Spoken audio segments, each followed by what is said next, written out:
39절에서 42절 말씀입니다. 여자의 말이 그가 나의 행한 모든 것을 내게 말하였다 증거하므로 그 동네 중에 많은 사마리아인이 예수를 믿는지라. 사마리아인들이 예수께 와서 자기들과 함께 유하기를 청하니 거기서 이틀을 유하시매 예수의 말씀을 인하여 믿는 자가 더욱 많아. 그 여자에게 말하되 이제 우리가 믿는 것은 내 말을 인함이 아니니 이는 우리가 친히 듣고 그가 참으로 세상의 구주신 줄 알미니라 하였더라. 아멘. 그래 오늘 좋은 날입니다. 우리 교육사람 또 앞뒷사람 축복하면서 인사드렸습니다. 많이 덥죠? 발진할 때 예수님표 생수가 최고입니다. 이렇게 인사드립니다. 많이 덥죠? 발진할 때 예수님표 생수가 최고입니다. 정말 그러신가요? 네. 하나 말씀 나누기 전에 우리 광고할 것은요, 2023년 신약 성경 홍동 및 성도 암송을 하게 되었습니다. 우리 청년들도 성전 뒤에 나가시면은 성경 읽기표가 있습니다. 예, 가져가셔서 체크하시면서 벌써 한 주가 좀 지나긴 했지만 그래도 마태복음 지금 15장까지 나갔으니까 그래도 우리가 함께하면서 11월 18일까지 우리 요한계시록 22장까지 같이 읽었으면 좋겠고요. 그리고 성도 암송의 카드가 뒤에 마련되어 있습니다. 한 주에 2장씩 드릴 거예요. 그래서 이 성도 암송 함께 하시면서 우리가 주연회를 나누었으면 좋겠습니다. 자, 오늘 저는요 요한복음 4장 39절에서 42절의 말씀을 가지고 우물가에서 그리스도를 만나다, 우물가에서 그리스도를 만나다 이런 제목으로 함께 은혜를 나누겠습니다. 오늘 우리는 사마리아 수가라는 동네에서, 여기서 동네라고 하니까 굉장히 작은 촌락을 이야기하는 것 같지만 성경에서 말하는 이 동네는 폴린의 원형인 폴리스라고 해서 이 도시나 도시 국가를 가리키는 건데요. 아무튼 이런 수가성 한 우물가에서 예수님을 만난 이 사마리아 여인의 이야기입니다. 원래는 우리가 4장 1절부터 우리 끝절까지 다 봐야 하는데 너무 긴 절이라 생략하고 앞부분의 내용을 제가 간략하게 정리해 본다면 예수님은요 지금 유대를 떠나서 갈릴리 지방으로 다시 가실 때에 사마리아 수가라는 그 동네로 들어가십니다. 예수님은요 이 사역과 그 힘으로 많이 지쳐 있으셨던 것 같아요. 고난이어서 야곱의 우물 곁에 앉으셨고 그때가 유대 시간이고 6시, 지금으로 이야기하니까 정오 12시 가장 뜨거운 시간이죠. 제자들에게 동네에 들어가 먹을 것을 사오라 부탁하시고 예수님은 덩그러니 혼자 앉아 계실 때에 그때 마침 사마리아 여자가 물을 일러 그 시간에 나오게 되어지죠. 예수님은 이 여인에게 물을 청하게 되었습니다. 그때부터 이 여인과의 대화가 시작이 되어지는데 그런데 이 여인은요 자기에게 말을 걸어온 이 예수님을 바라보면서 굉장히 어리둥절해하는 거예요. 왜냐하면 유대인은요 원래 사마리아 사람은 상종도 하지 않습니다. 그런데 예수님이 말을 걸고 거기다가 물을 달라 하니까 아니 당신이 누구신데 나에게 물을 달라 하시니까 라고 하면서 반문하죠. 그렇게 대화가 오가게 되어질 때에 예수님은요 이미 이 여인의 기부한 삶을 아셨고요. 그가 영원히 목마르지 않는 물, 그 영원한 생수가 그에게 있음을 말씀하시니 여인이 하는 말이 저희들도 그 목마르지 않는 그 영원한 그 생수를 내가 마시길, 내게 그것이 있음을 원한다라고 말씀합니다. 이야기합니다. 그 물을 길지 않게, 더 이상 내가 이 물을 길지 않게 달라고 부탁을 하죠. 그러면서 여인은 자신의 그 과거를 다 알고 있는 이분이 예언자인 줄 알고 그간 유대인들이 사마리아인을 차별했던 것을 토로하면서 질문했던 것이 아니 우리 조상들이 다시 말해서 이 북이스라엘 사람들이 이 산에서 예배를 드렸는데 아니 당신의 유대 사람들은 예배는 예루살렘에서만 드려야 된다라고 고집한다라는 거죠. 그래서 묻는 것이 아니 이게 과연 맞습니까? 라고 질문하는 거예요. 여인은 어떤 이런 잔소적인 문제로 이 질문을 했지만 예수님은 예배가 가진 이 관점을 짚어주시면서 문제는 장소가 아니라는 거예요. 오직 예배는 하나님께 드려야 함을 강조하면서 우리 중심으로 또 영과 진리로 예배해야 된다는 것을 말씀하시고, 그러면서 너희의 그 예배 가운데서는 좀 잘못됐다라는 거죠. 왜요? 우상과 하나님을 겸하여서 제사하고 있다는 것을 지적하면서 저희의 그 부패함을 말씀하셨고요. 그래서 자신이 이 예배를 받으실 메시아님을 저들에게 이야기하시니, 이 여인은요 자신이 가져왔던 이 물 항아리를 내어두고 마을로 돌아가게 되었습니다. 그리고 사람들에게 이야기하는 거죠. 내게 행한 모든 일을, 내게 말한 사람을 와서 보라는 거예요. 이는 그리스도가 아니냐라고 외치게 되어졌죠. 이 여인은 위대한 분을 만났다는 그 흥분과 감동 때문에 동네 사람들에게 경멸받는 그 자신의 처지도 잊은 채 별다른 설명도 없이 그냥 와서 보라라고 외치기 시작하는 거예요.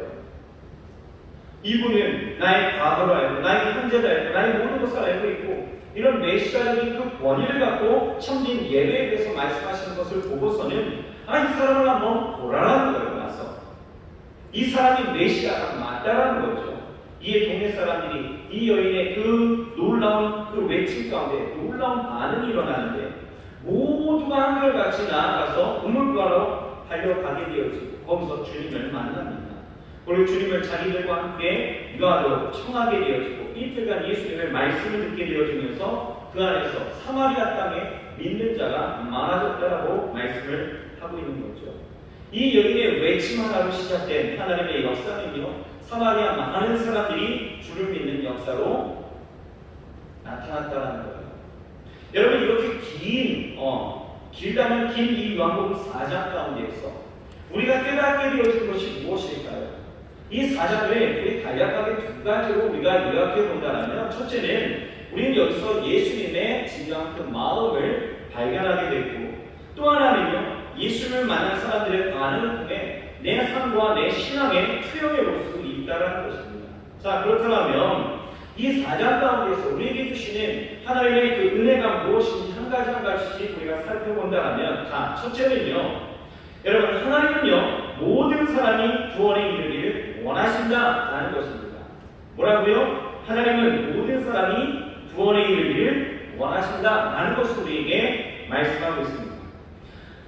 본문에 등장하는 이 여인은요, 사랑받기에는 너무나 부족한 여인 같아요. 왜요? 이 여인의 지금 상황이 이렇습니다. 18절을 보게 되어지면 이 여인은요, 남편이 5이나 있었다는 거예요.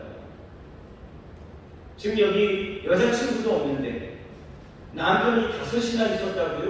라고 하면서 놀라야 될 우리 청년들이 놀라지 않고 있는 이유는 뭘까? 여튼 이 여인은요, 남편이 5이나 있었습니다. 그리고 지금 사는 남편도 불륜관계인 것 같아요. 왜냐하면 예수님이 말씀하시길 자기 남편이 아니다 라고 말씀하시는 거예요. 지금 사는 남편이 자기 남편이 아니라는 거예요. 그래서 그런지 이 여인은요, 자신의 삶이 굉장히 부끄럽습니다. 6절을 보게 되어지면 이 여인이 우물가에서 주님을 만났을 때가 몇 시였다고요? 6시쯤 되었다는 거죠. 6시, 지금 시간으로 하면 12시, 정오였다는 거예요. 여러분, 오늘 날씨 굉장히 덥죠? 제가 밖에 잠깐 나가봤는데도 숨이 퍽퍽 거릴 정도로 굉장히 뜨겁습니다. 그런데 이 뜨거운 열기에 이 여인이 여러분 밖으로 나가서 물을 길어야 된다면 이 여인의 그 삶이 어찌 되었는지도 우리는 가늠해 볼 수 있다는 거예요. 사마리아 지방 가운데에서는 여러분 햇빛이 너무 강하게 되어지고 기온이 높게 되어지면 이 정오에는요, 사람들이요 절대 우물로 나가지 않는다는 거죠. 그런데 이 여인은요, 정오에 우물물을 길러 나왔다는 거예요. 이 여인의 행동을 보게 되어지면 우리가 해석 가능하게 되어진다는 거죠. 뭐예요? 이 여인은 사람들 보기가 나쁘고서 또 사람들이 지탄받는 것이 두려웠기 때문에 일부러 우물가에 사람들이 없는 시간을 택했다라는 것이죠. 얼마나 불쌍합니까? 그런데 중요한 것은요, 우리 주님이 아주 의도적으로 이 여인을 찾아가셨다는 거예요. 4절 말씀을 우리가 같이 한번 읽어볼까요? 짧습니다. 같이 읽어봅시다. 시작! 사마리아로 통행하여야 하겠는지라. 자, 저는 이 말씀 가운데서 주님이 어떤 그런 강력한 의지를 발견할 수 있었다는 거예요. 사마리아로 통과해야 된다, 통과하지 않으면 안 된다라고 하는 그 강력한 의지를 느낄 수가 있다는 거죠. 사실 유대인들에게 있어서 이 사마리아에 대한 이미지는요 그리 좋지 않습니다. 아니 경멸의 대상이에요.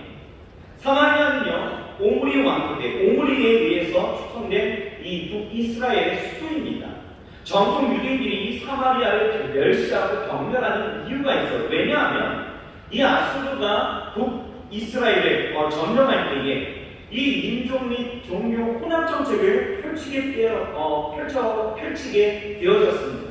당시 다수의 사마리아 그 주민들은요, 이 아수르 여러 지역의 이주민들과 혼인 관계를 맺게 되어진 거예요. 그래서 그렇게 혼혈이 되어서 하나님의 선민이라는 그 혈통의 순수성을 상실하게 되어지고, 그때부터 사마리아는요, 이 선민 의식이 강했던 유대인들에게 있어서 변절한 사람이다라고 하는 이 사마리아는 변절자, 사마리아는 이방인, 사마리아는 더럽혀진 활동, 뭐 이런 공식이 생겨서 이제 아예 사마리아의 그 호칭 자체가 아주 경멸의 어조로 불렸다는 거예요.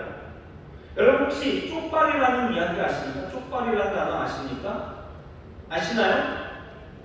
옛날에는요 이 일본 사람을 비하하는 단어로 쪽발이 이렇게 이야기를 했습니다. 쪽발이는요 사실 일본 사람들이 신는 나무로 만든 신발이에요. 형태가 아마 여러분들이 아는 그 쪼리 같은 형식 있죠. 밑받침이 나무로 된 것 빼고는 쪼리와 똑같습니다. 같은 형태예요. 여러분 쪼리가 어떻습니까? 엄지발가락과 검지발가락 사이로 해서 신발을 신게 되어지잖아요. 그와 같이 두 갈래로 벌어진 쪽발이를 보면서 한민족을 말살하였고 일본의 앞잡이가 되어져서 부정직하고 아주 교활하게 민족을 이용해 먹었던 친일파나 또 이 민족을 말살하려 했던 이 일본 사람들을 빗대어서 그래서 쪽발이 이렇게 불렸다는 거예요. 그래서 일본 사람들은요 쪽발이 하면 굉장히 싫어하는 것처럼 지금 사마리아가 그렇다는 거예요. 유대인들은 하나님의 율법대로 명한 대로 이 이방인들과 혼례를 하지 아니하였고요 피를 섞지 않았습니다. 그것이 그들의 자랑이에요. 그런데 이방인과 피를 섞었다? 이것은 용납이 되지 않은 거죠. 그래서 유대인들은 사마리아인과는 상대도 하지 않았다는 것입니다. 그래서 유대 순례자들도요 예루살렘에서 갈릴리 쪽으로 가게 되어지면 이 사마리아를 통과할 수밖에 없는 거예요. 그러면 가장 빠른 길입니다. 그런데요 완고한 유대인들 같은 경우에는요 시간이 많이 걸려도 저 경멸에 저 더러운 것들과는 내가 함께할 수 없겠다라고 해서 해변길이나 메레아로 거쳐서 가는 그 길을 택해서 삥 둘러서 갈릴리로 가게 되어졌다는 거예요. 그런데 오늘 주님을 보십시오. 사마리아로 들어가면 분명 바리새인들이나 종교 지도자들이나 완고한 유대인들에게 있어서 어떠한 트집이 되어지는 그런 빌미를 제공할 때 뻔한 일이었습니다. 사마리아로 가는 길, 그것은 그냥 단순히 가는 것이 아니라 다른 사람들에게 어떤 빌미를 제공하는 일이 되어질 수도 있었고, 또한 그 길로 간다는 것은 사람들에게 지탄받을 수 있는 일이 되어질 수도 있었다는 거예요. 하지만 주님은요 사마리아로 가셨고, 그것도 이 여인을 만나기 위해서 일부러 사마리아로 통과하셨다는 거예요.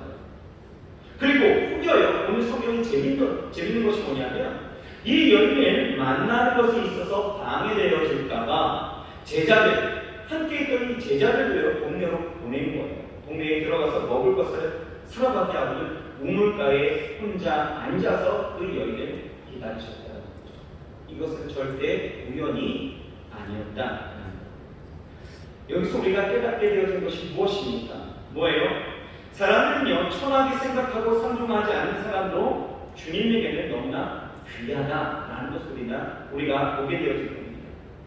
얼마 전 뉴스를 보고 한국 사람으로서 제가 굉장히 창피함을 느낀 일이 있었는데, 우리나라 그 지방 어딘가에서 우리나라의 그 사람들이 기피하는 일들의 노동력을 제공하러 온 이 한국에 온 이 외국인 노동자들이 있었는데, 이 외국인 노동자가요 오토바이 타고 이렇게 지나가고 있던 중에 중학생 5명이요 갑자기 나타나서 이 사람을 내어서 폭행하기 시작합니다. 이 사람은요 안전하고 살려달라고 외치지만 누구도 이 외국인 노동자에게 관심을 갖는 사람이 단 한 사람도 없었다는 거예요. 이 폭행의 현장에 그렇게 많은 차들이 지나갔지만 아무도 막고 있는 이 사람을 거들떠보지 않았습니다. 그렇게 1시간 이상을 절규해도 도와준 사람이 없다가 경찰이 도착하고 나서야 폭행한 그 중학생들을 잡은 이 사건이 우리에게 뉴스로 전해졌는데요. 왜 이런 사건이 일어나게 되어졌을까? 왜요? 사람들이 평가하는 기준이요. 사람을 평가하는 기준이 있다라는 거예요. 그 기준이 뭡니까? 돈이나 물질이라는 거죠. 사람들이 그렇습니다. 자신의 재산, 학력, 힘, 어떤 건강 이런 것이 기준이 되어져서 나보다 못한 이들에 대해서는 갑질하고 싶은 그런 탐욕과 교만한 마음이 우리 안에 팽배하게 자리 잡고 있다는 거예요. 그것은 누구나 그 마음을 품고 있는 것 같아요. 보세요. 내가 사는 동네에 여러분 대형 도서관이나 대학 어떤 유명한 쇼핑몰이 들어온다고 이야기한다면 여러분 동네 어디마다 보니까 이 현수막을 열고 환영의 뜻을 막 내비치죠. 그런데 소규모 어떤 장애인 복지 시설이나 장애인 학교 같은 것들이 동네에 들어서려고 한다면 어떻습니까? 사람들이 머리띠하고 펜발을 들고 공사현장에 들어 누우면서 내가 사는 이 동네는 절대 들어올 수 없다. 안 된다고 시위를 하잖아요. 왜요? 장애인에 대한 그 평가를 어떻게 하고 있어요? 건강하지 못해서 남에게 피해를 주는 사람으로 인식하는 거죠. 함께하면 귀찮고 사회적으로는 하찮은 인형인간 정도로 생각하니까 자기에게 직접적인 피해를 주지 않아도 그냥 신고해요. 그게 사람의 마음 아닙니까? 그런데 보세요. 여러분 하나님에게 있어서 사람에 대한 그 절대평가는요. 누구도 하나님 앞에서 귀하다는 거예요. 배운 것이 없어도 재산이 많지 않아도 건강하지 못해도 힘이나 능력이 없어도 주님에게 있어서는 모든 사람이 사랑스럽고 귀한 겁니다. 여러분 이 여인을 보세요. 세상에서 가장 천하게 사는 것 같은 사람이었지만 예수님은요 이 여인을 만나기 위해서 다시 말해 이 여인을 귀하게 여기시고 사마리아인들을 소중히 여기시니 이 땅에 일부러 오셨다라는 것입니다. 여러분 사람이 천하게 살려고 천하게 사는 것은 아니겠지만 사람이 천하게 사는 이유가 뭡니까? 사람이 어떠한 희생적으로 원래 천에서 아니죠. 여러분 보면 주님을 만나지 못해서 그렇다는 거예요. 주님을 만나면 아무리 천한 사람도요 하나님은 귀하게 여기십니다. 귀하게 살아가는 거죠. 왜요? 주님이 자신을 귀하게 보신다는 것을 깨닫게 되어지면 여러분 귀한 삶을 살 수밖에 없다는 거예요. 다윈을 아실 것입니다. 신화론의 창시자죠. 그가 1833년에 자기의 이름을 증명해 보겠다고 해서 인간과 원숭이의 어떤 중간 상태를 찾아서 나섭니다. 남양군도라는 곳에 가서요. 다윗이요 아주 대단히 미개한 식인종 무리를 발견하고 굉장히 기뻐합니다. 그들의 생각을 봤더니 거의 이거는 짐승에 가까울 정도로 원시적이었고요. 또 식인종으로서 아주 미개하죠. 그래서 그가 확신한 것이 이런 종들은 결코 개화되어지거나 발전될 수 없는 어떤 그런 부류의 일종이다라고 생각한 거예요. 그래서 다윗은요 이들이야말로 나의 진화론의 그 이론을 뒷받침해 줄 수 있는 아주 명백한 증거가 되어진다라고 확신했다는 거예요. 그런데요 시간이 흐른 거예요. 이 다윗이요 34년이 지난 후에 우연한 계기로 이 섬에 다시 방문하게 되어졌는데 다윗은요 큰 충격을 받게 되었습니다. 왜냐하면 이 섬 여기저기에 교회가 세워진 거예요. 학교가 세워져 있습니다. 집들이 세워져 있는 거예요. 그래서 생각한 것이 원숭이도 교회를 갈 수 있나? 생각한 거죠. 원숭이도 배울 수 있나? 공부를 한다고?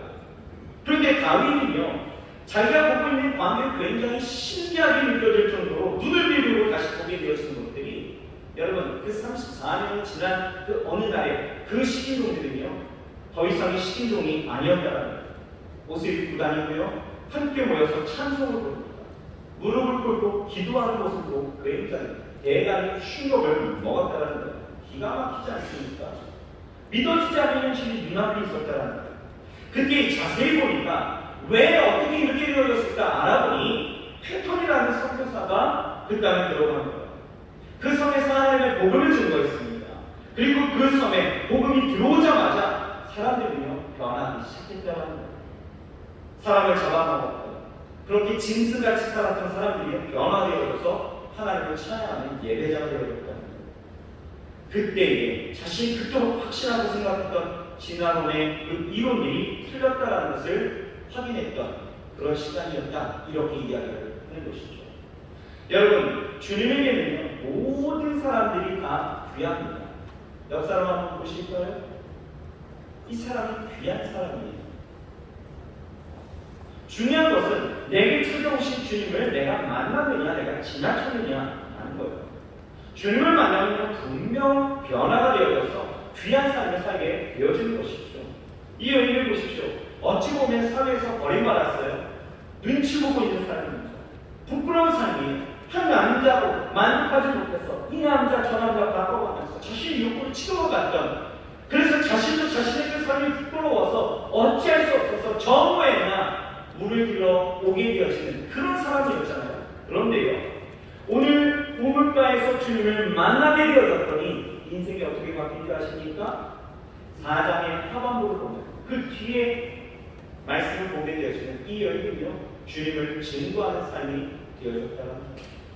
부끄러웠던 인생이 많은 사람들에게 주님을 증거하는 인생으로 바뀌었다는 거죠. 여러분, 오늘 우리는요, 사람들이 나를 어떻게 생각하는지, 내가 사람들의 평가에 맞춰서 살아가려고 노력하는 것이 아니라 내 존재 자체를 귀하게 여기시고 찾아오신 그 예수님을 우리는 진정 만나야 될 줄 믿습니다.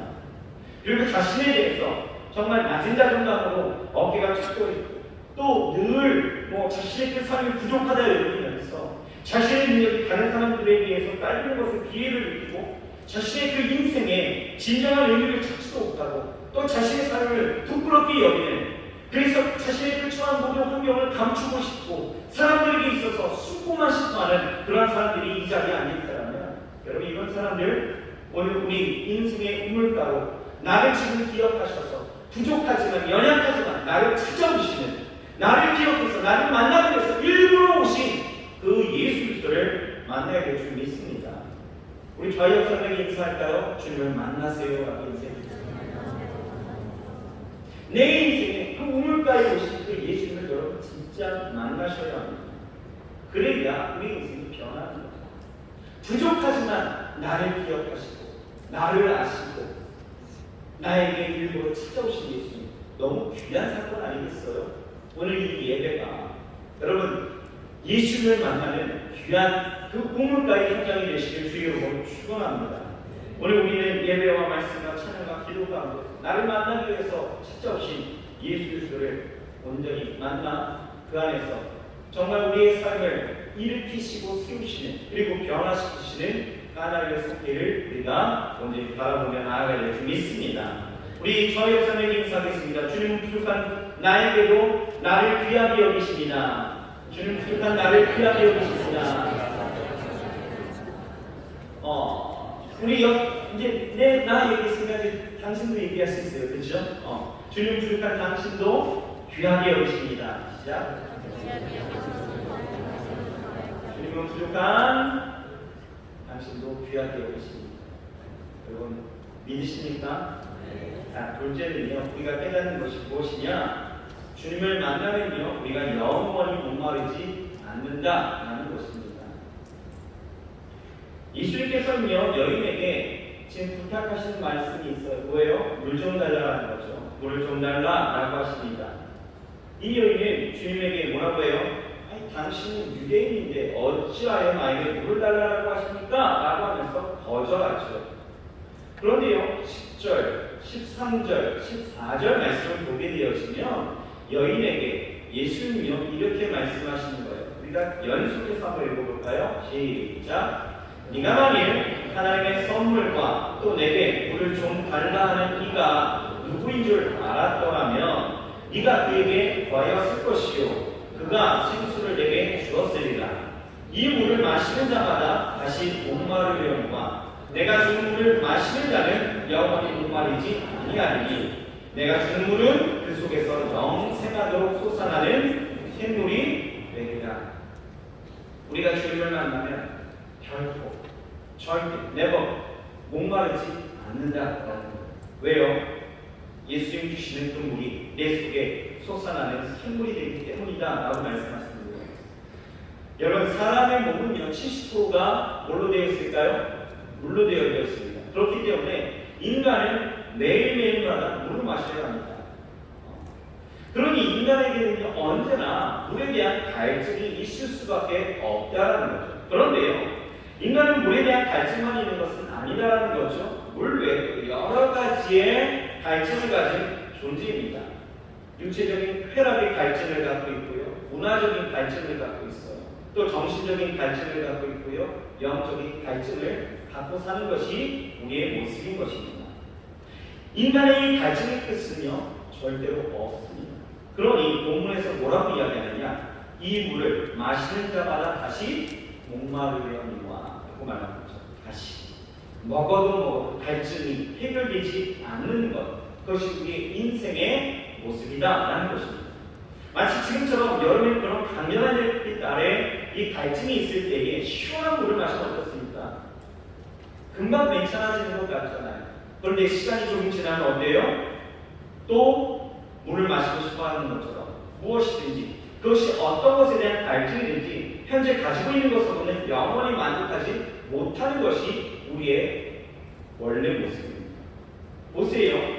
물질의 소유도요 절대로 만족감이 없는 거죠. 얼마 전에 TV를 보니까 재테크에 성공한 그 연예인들에 대한 이야기가 나오더라고요.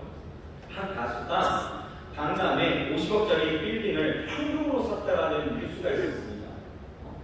그런데 그 빌딩을 산 지 채 5년이 지나지 않았는데 그 빌딩의 시세가 지금 약 130억 정도 됐다는 거예요.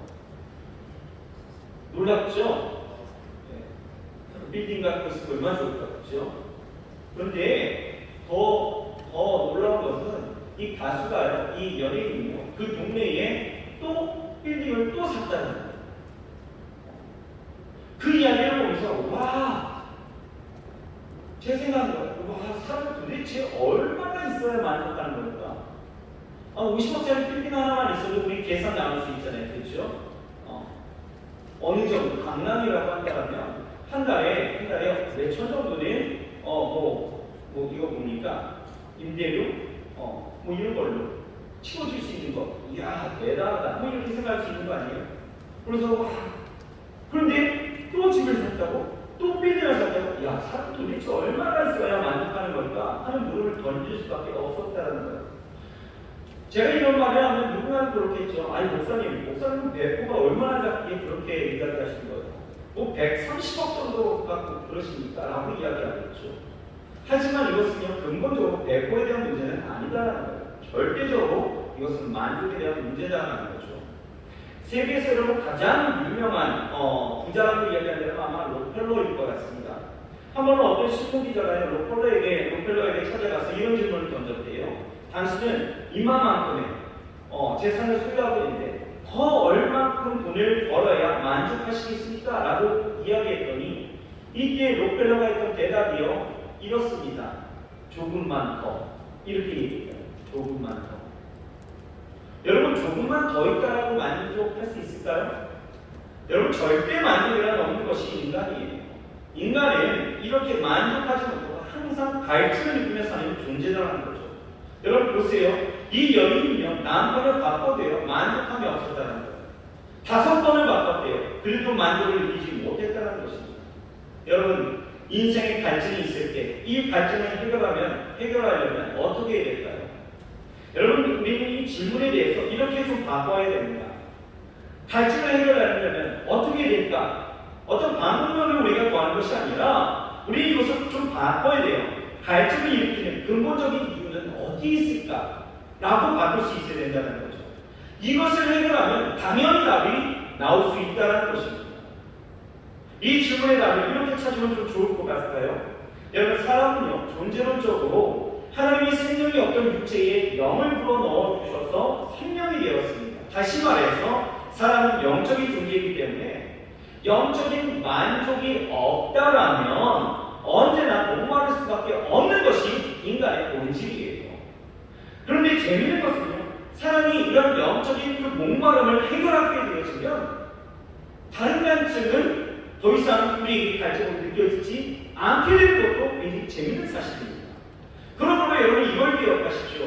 내가 갈증을 느끼게 하는 것이 그것이 돈이 됐든 성공이 되었든 쾌락이 되었든 내가 지키려고 내가 할 수 있는 대로 다 때려 붓는다고 해서 네 안에 갈증이 해소되어지는 것은 절대 아니다 라는 것을 기억하십시오. 왜요? 갈증은요, 목마름은 내가 만족시킬 수 있는 것이 아니라 나를 만족해 하시는 분이 나를 만족하게 하실 수 있을 때에 그것이 만족되어진다는 거예요. 예전에 제가 탈북민을 만난 적이 있었습니다. 제가 축구를 이렇게 했었었는데 상대 축구팀에 상대 동호회 팀의 축구 선수였어요. 멤버였는데 게임을 하다가 이 쉬는 타임에 그 친구를 불러다가 같이 좀 얘기를 나눈 적이 있었어요.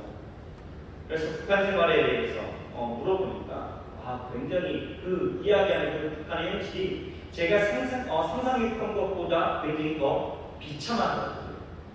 그래서 이 친구가요, 그 비참함을 참다 못해서 탈북하게 됐는데 21살에 탈북하는 그 과정이 정말 영화 같은 거예요.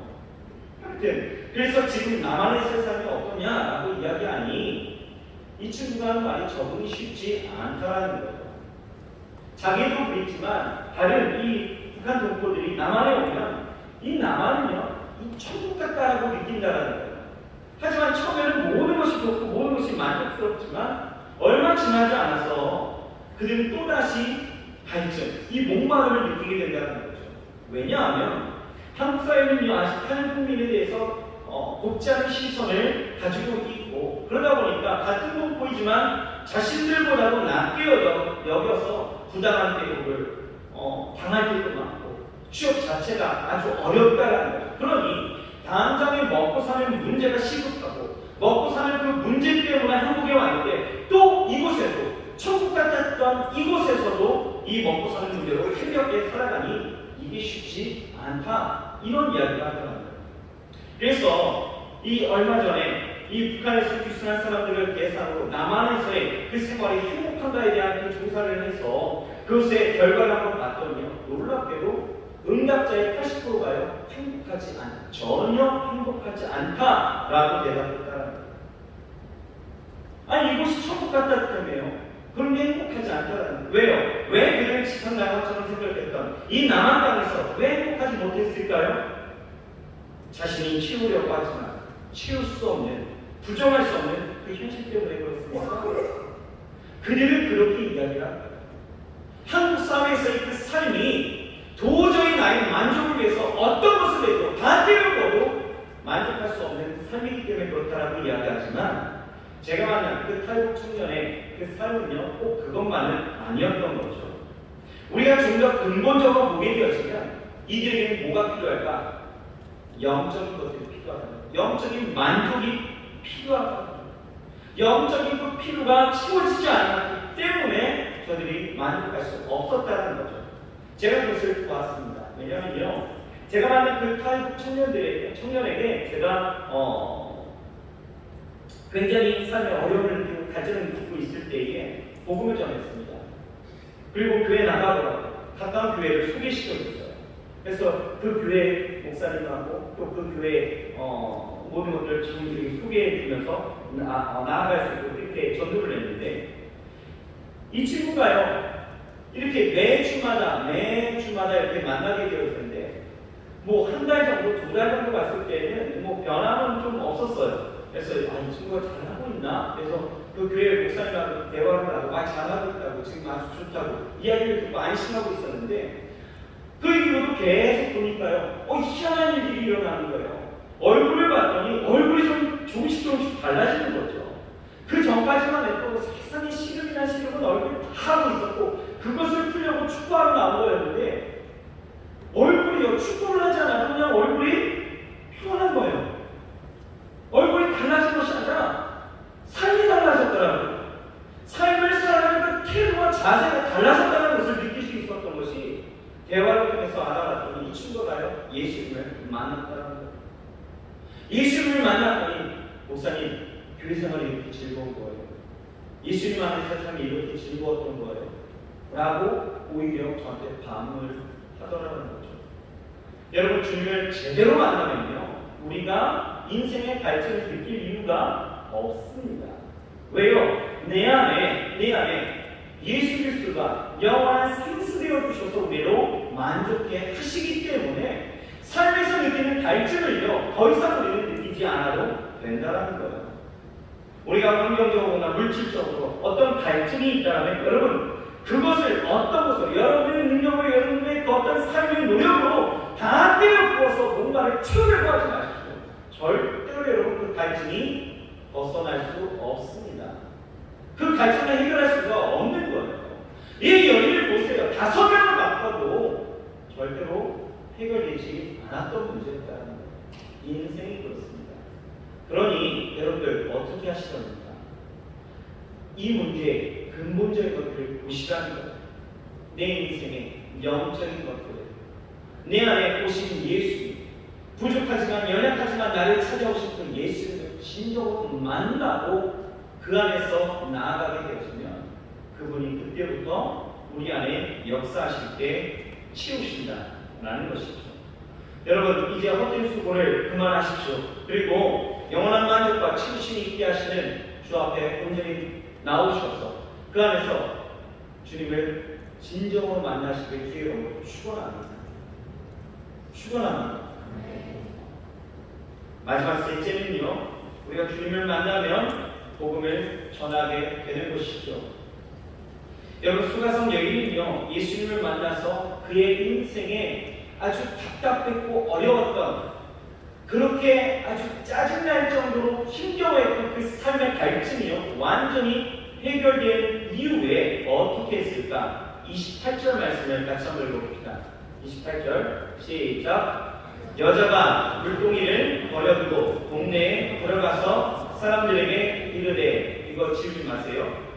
여러분, 나의 갈증을 해결해 주시고 나를 구원해 주시는 그 예수님을 우리가 진짜 만나게 되어지면 여러분, 그 진짜 만난 사람은요, 분명히 3가지 반응이 있다는 거예요. 오늘 이 말씀 가운데서 우리 동사 3개를 우리는 발견할 수 있는 거예요. 뭡니까? 첫째는 버려두고, 둘째는요, 들어가서, 셋째는 이르되. 보세요. 이 여인이요, 우물가에서 예수님을 만났습니다. 그가 메시아임을 믿었다는 거예요. 자신에 대해서 모든 것을 아시고 말씀 가운데 그 메시아적인 그 권능을 보이시니 이 여인은요, 이분이 메시아임을 직감하게 되어지고 믿게 되어지죠. 그러자 이 여인은요, 즉각적으로 반응이 일어나는 거예요. 어떻게요? 자신의 물동이를 버렸다는 거예요.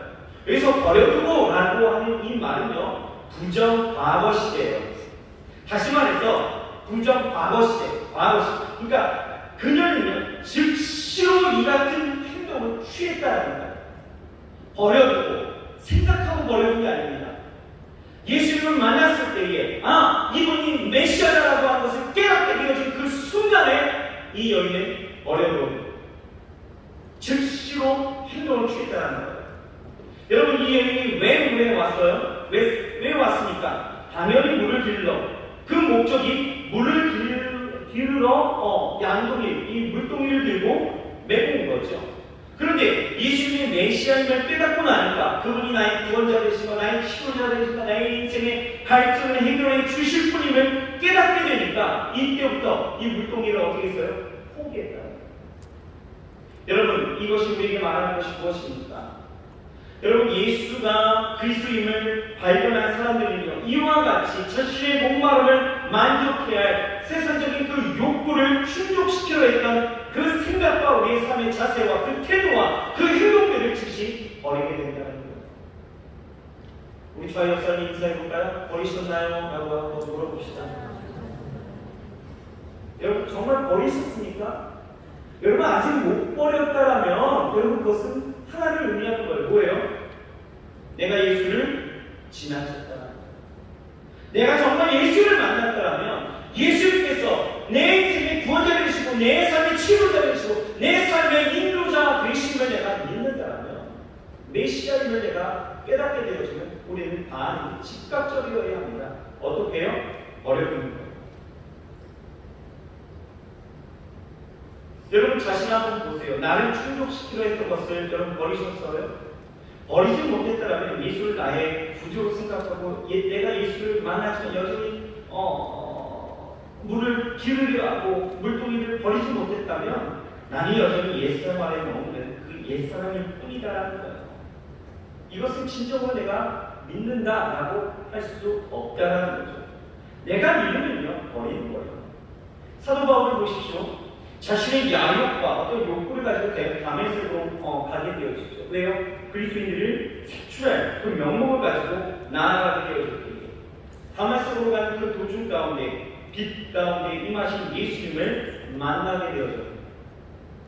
그를 구주로 믿게 되어지니 여러분 그 즉시로 어떻게 되어져요? 그 삶이 변하게 되어진 거죠.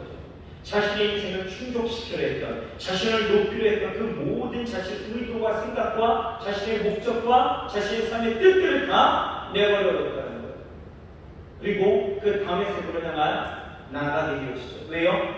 그 그리스도인들을 격려하고 또 내가 만난 예수 그리스도를 증거하고 또 내가 변화되었음을 말하기 위해서 갔다는 거예요. 여러분 버렸다는 거예요. 여러분 인생 가운데 늘 항상 자신이 자랑으로 삼으려 했던 이 모든 것을 사도 바울은요 그래서 배설물로 여겼다 이렇게 성경 기록하고 있는 거죠. 빌립보서 3장 8절 이렇게 말씀하고 있습니다. 또한 모든 것을 해로 여기면 내 주 그리스도 예수를 아는 지식이 가장 고상하기 때문이라. 내가 그를 위하여 모든 것을 잃어버리고 배설물로 여김은 그리스도를 얻었다. 그리스도를 얻으니 그리스도를 믿으니 버렸다. 여러분 예수를 만나니 버리는 거죠. 내가 버리는 것 아니에요. 자연스럽게 버려지는 것입니다. 여러분 버려지셨나요? 만났는데 아직도 안 버려지셨나요? 왜 그럴까? 여러분 버려야 합니다. 버려져야 합니다. 그리고 둘째는 뭐라고요?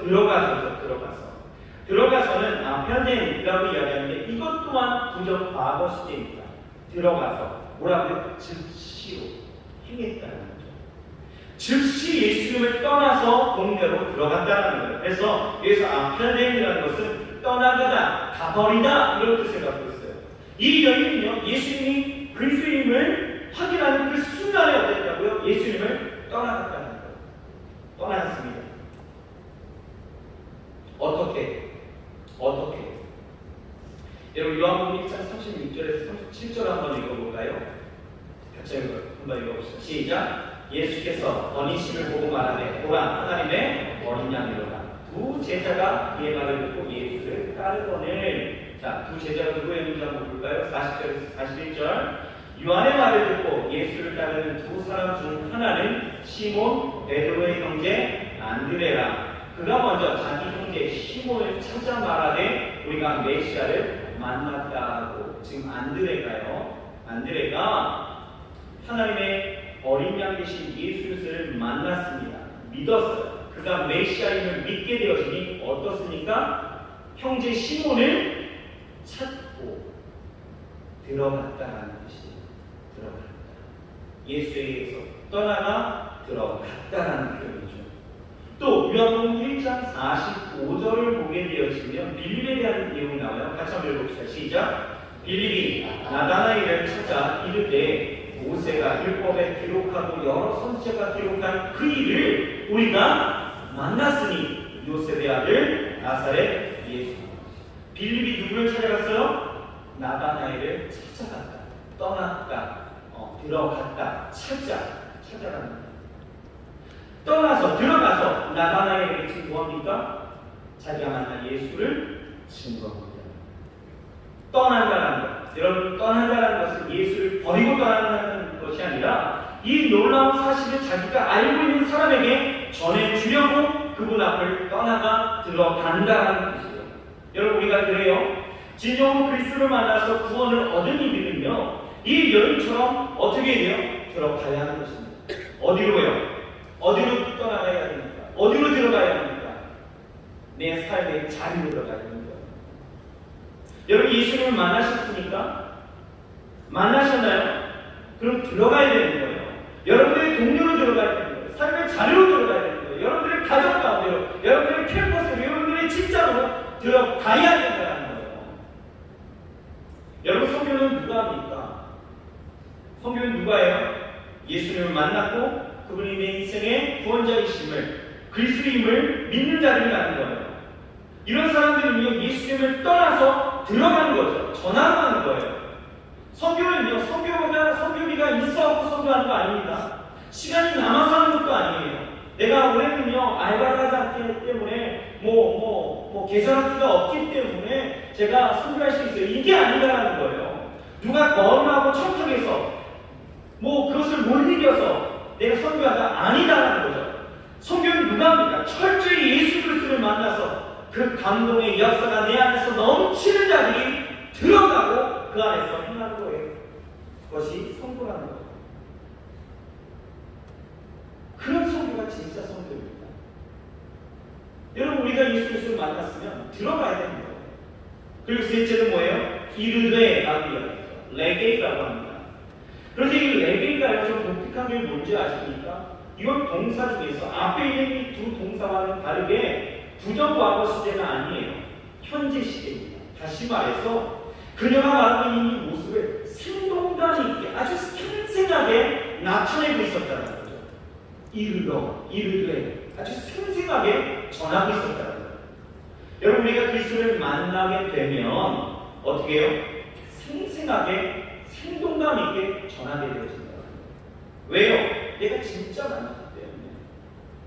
여러분, 내가 지식적 알므로 전하는 것이 아니라 진짜 목격했고 대면했고 말씀을 통해서 감동이 되었고 그분이 메시아임을 직감하고 깨닫게 되어지면 우리는 들어가서 생동감 있게 전할 수가 있는 거죠. 여러분, 이것이요, 지식적 알므로 전하는 것하고 여러분 분명히 다르다는 거예요.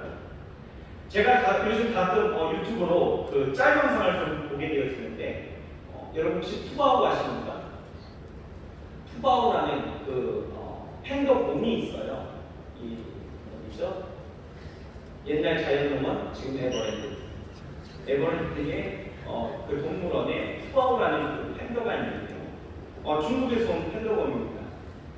근데 제가요, 이 여러분들에게 이 푸바오를 소개할 때에 아무리 팬더는 서식지가 어떻고 팬더가 원래 육식동물이었는데 환경상 살아남기 위해서 대나무 죽순을 먹기 시작했고 이파리를 먹기 시작했고 하루에 얼마나 먹고 얼마나 싸고 얼마나 잘하는지 아무리 설명해야 여러분들은 아마 감흥이 없을 거예요. 그렇지 않습니까?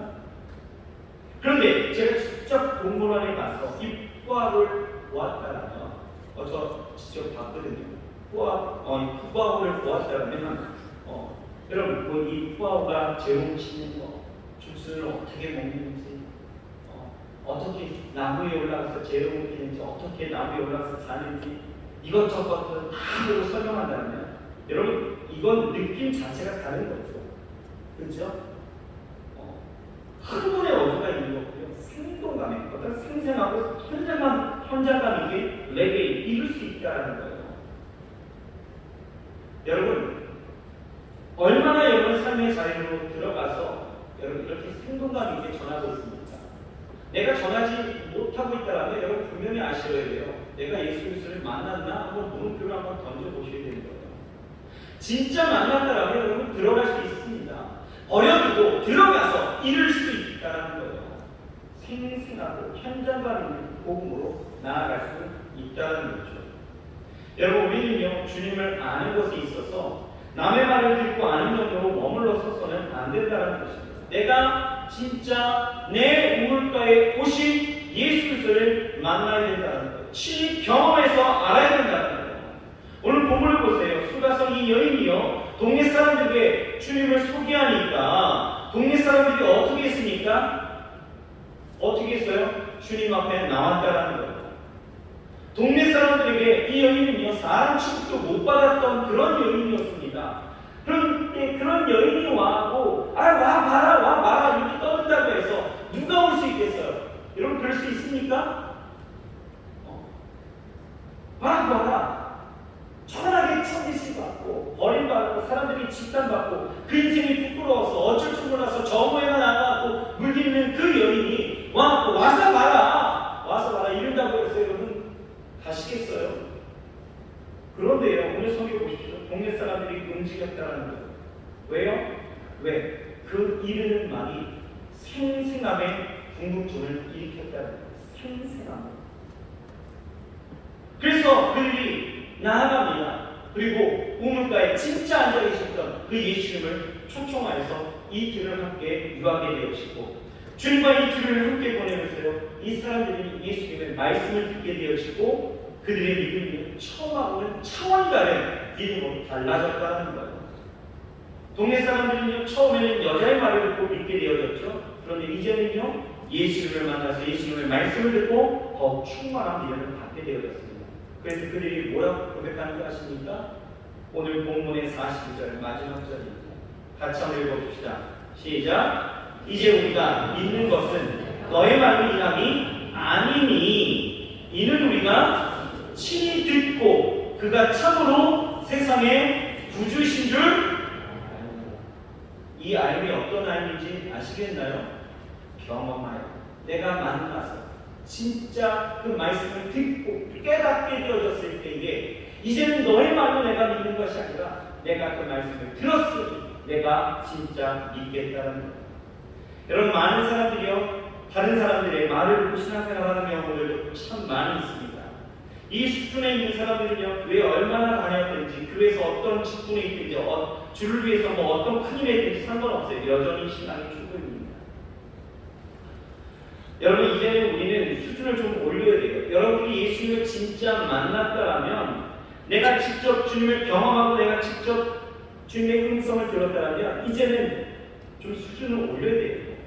여러분, 욥을 보세요. 욥은요, 주님을 직접 대면한 이유에 이런 고백을 합니다. 욥기 42장 50절입니다. 같이 한번 읽어봅시다. 시작. 내가 죽게 대하여 귀로 듣기만 되었사오나 이제는, 이 기도가 여러분에게 오늘 이 기도에 소망합니다.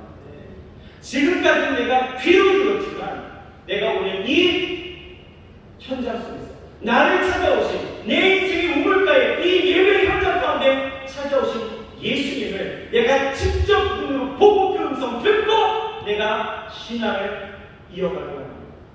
내 인생의 갈증을 예수 그리스도로 인하여서 내가 채워가고, 예수 그리스도로 인하여서 내 인생의 모든 문제가 해결되고, 예수 그리스도로 인하여서 내가 온전히 살아갈 수 있는 이 삶에 나를 만나시는 그 예수 그리스도의 그 고귀한 은혜를 내가 경험하기로 합니다.